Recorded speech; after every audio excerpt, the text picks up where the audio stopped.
இன்றைக்கி நம்ம மீதியான சப்பாத்தியில் டிஃப்ரெண்ட்டாக ஒரு டிஷ் செய்ய போகிறோம்.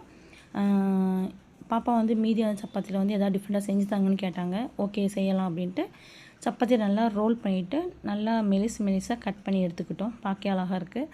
அதில் ஒரு தக்காளி, ஒரு வெங்காயம், ஒரு பச்சை மிளகா, கருவேப்பிலை, கொத்தமல்லி தழை இவ்வளோத்தையும் எடுத்து வச்சுட்டோம். தக்காளி வெங்காயம்லாம் கட் பண்ணி வச்சிட்டோம் குட்டி குட்டியாக. வடை சட்டியை எடுத்துகிட்டு கொஞ்சமாக எண்ணெய் ஊற்றினா போதும். அந்த எண்ணெயில் கடுகு எதுவுமே நம்ம ஜாயின் பண்ண தேவையில்லை. எண்ணெய் ஊற்றிட்டு எண்ணெய் சூடானோடனே கருவேப்பிலையை போட்டுடலாம்.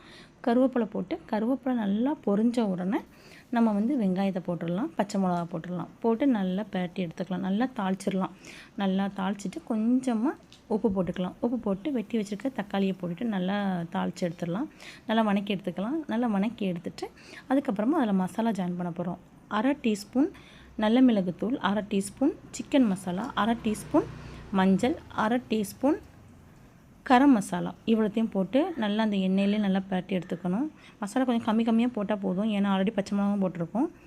உப்பும் கம்மியாக போட்டால் போதும். ஏன்னா உப்பு வந்து சப்பாத்திலே இருக்கும். அப்புறமா நம்ம கட் பண்ணி வச்சுருக்கிறத வந்து அதில் போட்டு நல்லா பிரட்டி எடுத்துக்கணும்.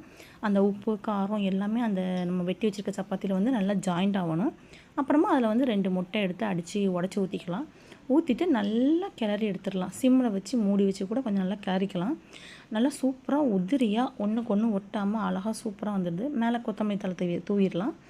பிள்ளைங்களுக்கு ஸ்கூல் போய்ட்டு வந்தாலும் நம்ம இப்படி செஞ்சு கொடுத்தோம்னா சப்பாத்தி செஞ்சு குழம்பு வச்சு கொடுக்கறத விட இது வந்து டிஃப்ரெண்ட்டாக பிள்ளைங்க வந்து கண்டிப்பாக விரும்பி சாப்பிடுவாங்க. நல்லா டேஸ்ட்டாக இருந்துச்சு. நீங்களும் உங்கள் வீட்டில் செஞ்சு பாருங்கள். செஞ்சு பார்த்துட்டு எப்படி இருக்குன்னு சொல்லுங்கள். கண்டிப்பாக லைக் போடுங்க. தேங்க்யூ.